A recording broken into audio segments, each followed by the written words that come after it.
Did you ever have to go to a dark place to maintain that kind of motivation and focus?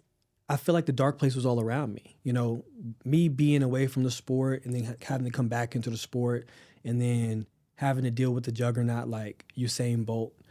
And the media was always like white hat, black hatting us because I was his rival. You know, like by the time I came back, he was winning by far. No one wanted to challenge him.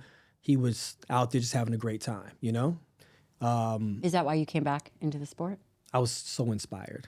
I saw him break the world record in 2008, and people in the sport were like so scared. Like a lot of sprinters like stopped sprinting and went into other events, or they just didn't compete at all anymore. You know, for me it was different.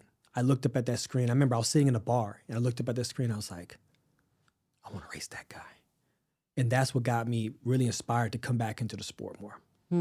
What had you been doing? Take me through a little bit about where your career was at the time and how you decided to come back. I mean, you saw him, you were inspired by greatness.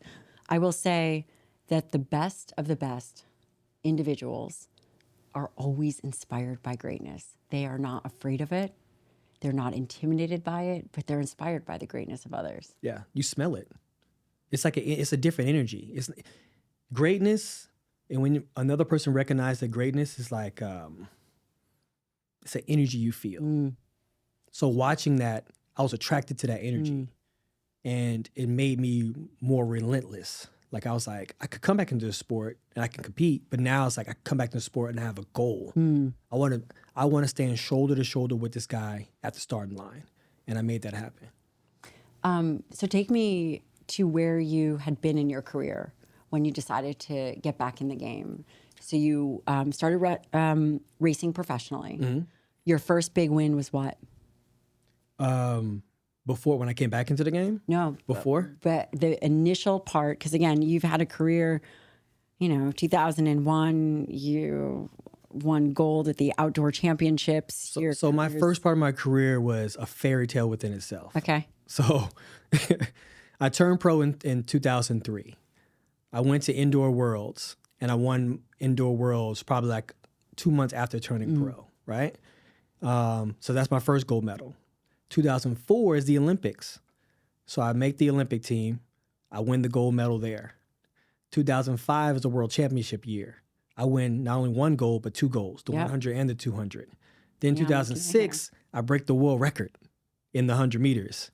So it was constantly like I said, I had a list of things I wanted to do. I was checking off the boxes of what I wanted to do, what I wanted to achieve. And I was relentless in my attempts of doing so.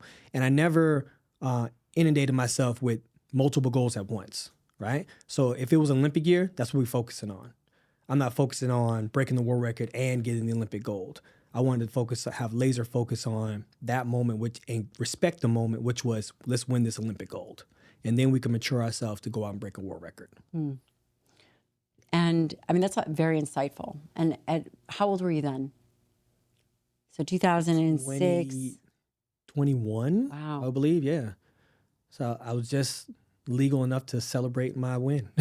Isn't it crazy looking back? It is. At the change in the man that you've become. Did you have any challenges with that first leg of your career? No, not really. I mean, one thing I saw other athletes, and greatness is observant, very observant. The people who possess greatness, they're aware of everything around them. Like Tom Brady, he understands every aspect of defense that he plays against.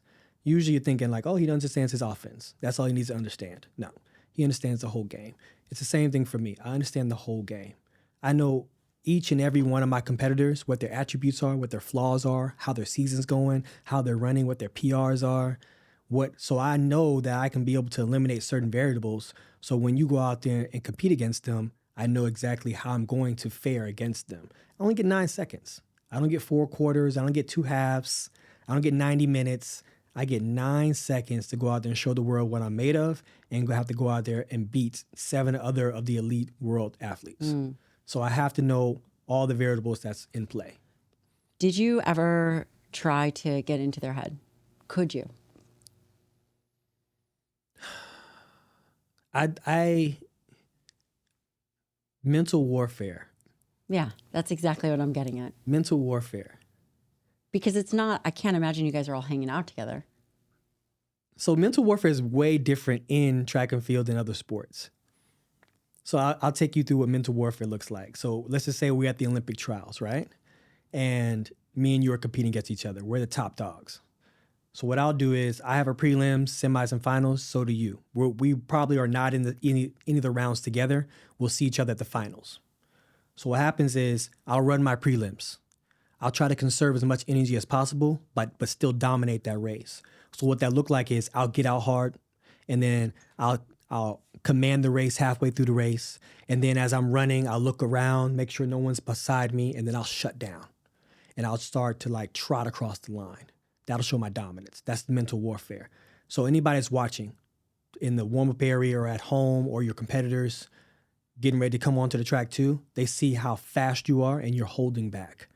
So when you go into the semis, you do the same thing. If I gave 50% in the prelims, I'm giving you about 75% in the semis, right? So then I do the same thing. I get out hard, I dominate the race. I might have someone to be able to go against me like at 65 meters, and then I dominate them, and then I come across the line, and then I look at the time, I'm unimpressed, even though it's a fast time, and then I walk off the track, right? Mental warfare. Is that an unspoken? It is. It's Okay. very unspoken. It's unspoken. It's very unspoken. So that's the way that you get into your competitor's head without directly walking out there. Good days or bad days, and one of my competitors always told me, he was like, man, I hate to go against you because I could never read you. You would always have a poker face on. If I was fast at that point in time, I would still have that same face even if I wasn't ready. You got to have a poker face because we're all sitting in a room, like a room we're sitting now. So imagine 5 other individuals in this room that getting ready to go run and try to beat you. They're looking at you. They're eyeing you. They're trying to see if you're sweating too much or if you're looking away or if you're like intimidated. Like Usain will walk back and forth in the room as if like he's hosting a party. Hey, how you feeling? You good? How's everything going, huh? And he'll start trying to have like banter one of the other guys to take him out of his mindset. Now, Usain's mindset was to relax and have fun. That's where his superpower lied. Mine was to dial in and stay focused, stay hungry. So he never would approach me on that manner because he understood where I was. But that's how mental warfare in our sport is, just like that. You got to know who you are, and you got to play that game very, very well.